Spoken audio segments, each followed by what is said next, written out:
अपने को नहीं पता वो मेरी 10 साल बाद बेटी। मोहसिन गरीब लोग भी तिनकों का ढेर हैं, पानी में बह गए कभी मलबे में दब गए।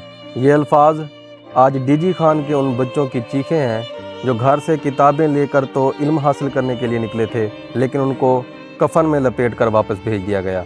आज मैं हुकूमत से दरख्वास्त नहीं बल्कि एक सवाल करना चाहता हूँ कि क्या आप लोग इंतज़ार में होते हैं कि कोई बड़ा सानहा रूनुमा हो और उसके बाद आप हरकत में आएँ।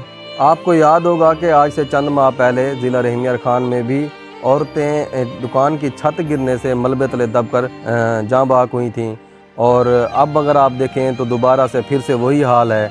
और आज डीजी खां में भी बच्चे जो हैं वो स्कूल की छत गिरने से उसमें नन्हे फूल जो हैं वो अपनी जान की बाजी हार गए हैं, खालिक हकीकी से जा मिले हैं।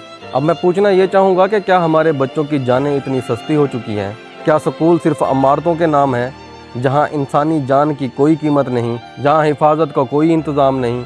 हम हुकूमत पंजाब से ये मुतालबा करते हैं कि पंजाब भर के स्कूल की खस्ता हाल इमारतों को फौरी तौर पर बंद किया जाए, और जो लोग इस सानिए में ज़िम्मेदार हैं उनको ना सिर्फ कानून के कटहरे में लाया जाए बल्कि उनको कैफरे किरदार तक पहुंचाया जाए। क्योंकि अगर आज हम खामोश हुए तो कल फिर किसी माँ की गोद उजड़ेगी, फिर किसी बाप के ख्वाब जो हैं वो दफन होंगे, फिर किसी माँ का लाल मलबे तले दबेगा। जहाँ मेरा हुकूमत से मुतालबा है वहाँ मैं वालदैन को भी ये इल्तमास करूँगा कि आप लोग सिर्फ अपने बच्चों को स्कूल छोड़कर वापस ना आया करें, बल्कि जहाँ आप अपने बच्चे को छोड़ के आते हैं, आप खुदारा फीसें भरते हैं, आप उस जगह का भी जाके मुआयना किया करें कि आपका बच्चा किस जगह पर बैठा हुआ है, क्या वो किसी सेफ हाथों में भी है।